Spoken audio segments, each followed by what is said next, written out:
Bill, last week we had a discussion at Time Goes By. It was kind of funny, a whole bunch of old people talking about their aches and pains.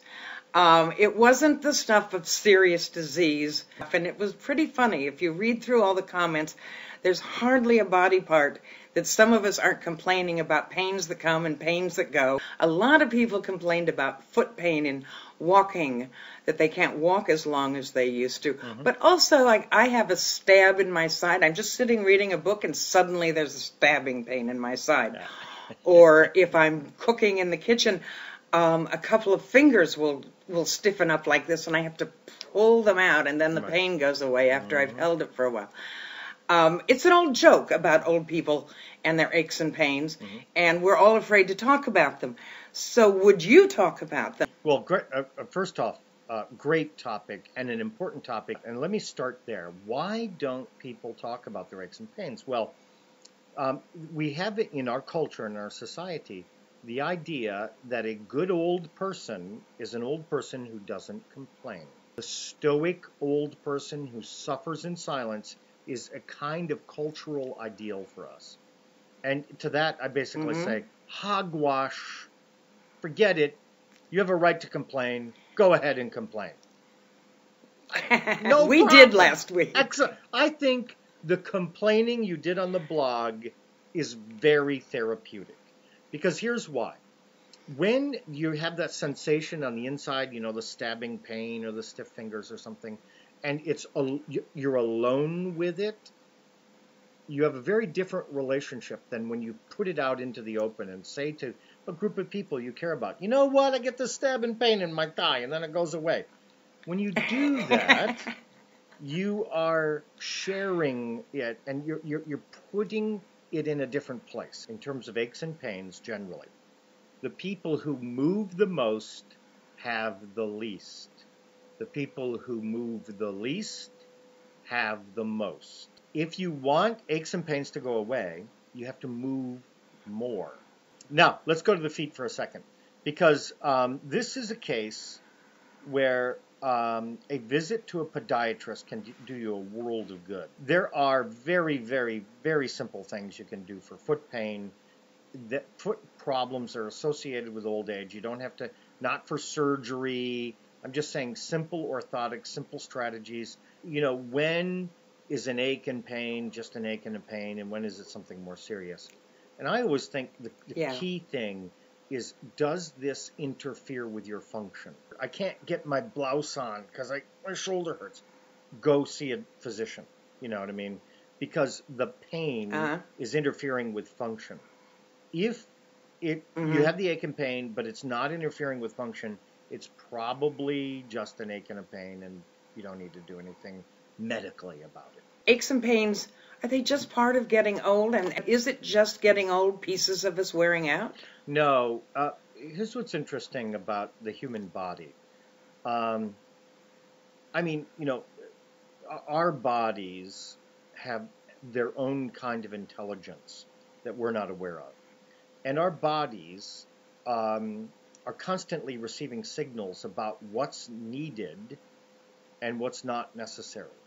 So, for example, if you take a look at recent pictures of Arnold Schwarzenegger, you will see very quickly that his body has decided that keeping very big puffy muscles is no longer necessary.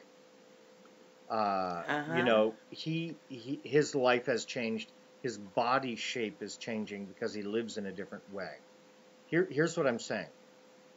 If you want your body to invest in your joints and invest in your muscles and invest in your ligaments and your tendons, if you want your body in there working to strengthen those things, you have to use them. And when you stop using them, your body stops maintaining this stuff. And you set yourself up for all kinds of chronic problems. So it's not an aging problem. It's a use and disuse problem. It's everything I read, and you're confirming it, that if back to what you said, use it or lose it. That we've just all got to get up and move around more than we do. Yeah, Bill, thank you so much. I wish I had better news for you.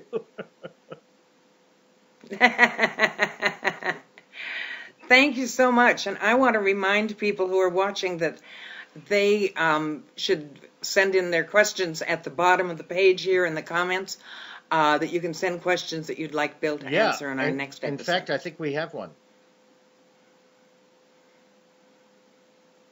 Oh. What'd you text it to? Skype? Okay, just a sec.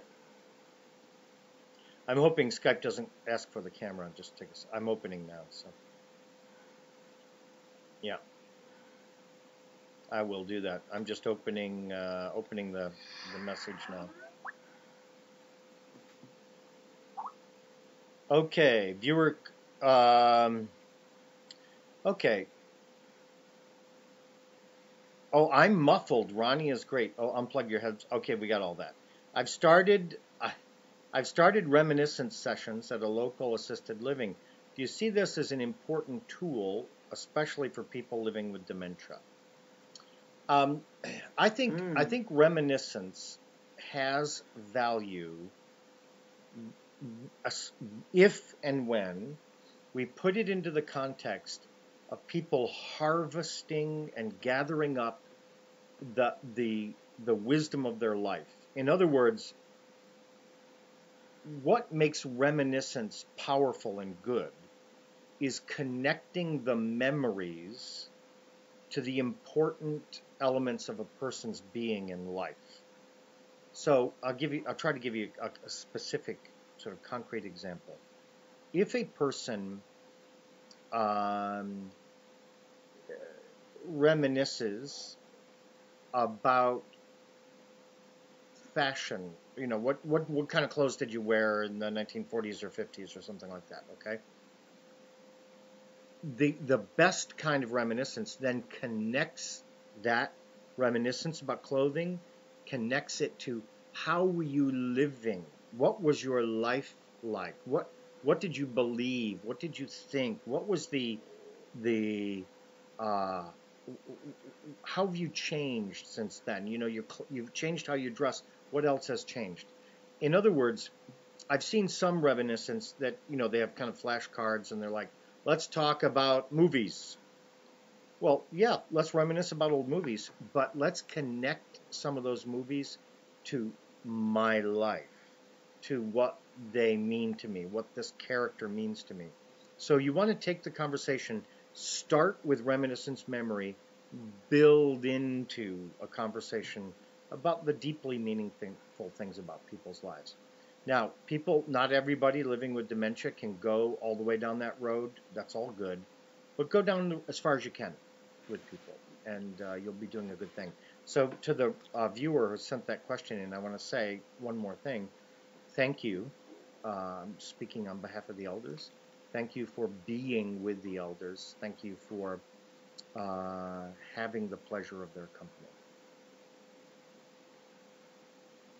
And thank you, Bill. This has been terrific, and I look forward to next time. Yeah, Ronni. So tell me, what do you think we'll talk about next time? What if you were going to make a prediction? So it's kind of a New Year's show here. What's your prediction about something we might talk about next time? Oh, there's so many. I mean, that last question from a viewer brings up a whole lot of things that I might like to talk about reminiscence. I have another blog where only other people write, and a lot of it is reminiscence. And it's a very popular little blog site, so that might bring up some questions we can. I'll tell you what we'll do. What Changing Aging will do is put up a post with a link to your story blog, because I think it's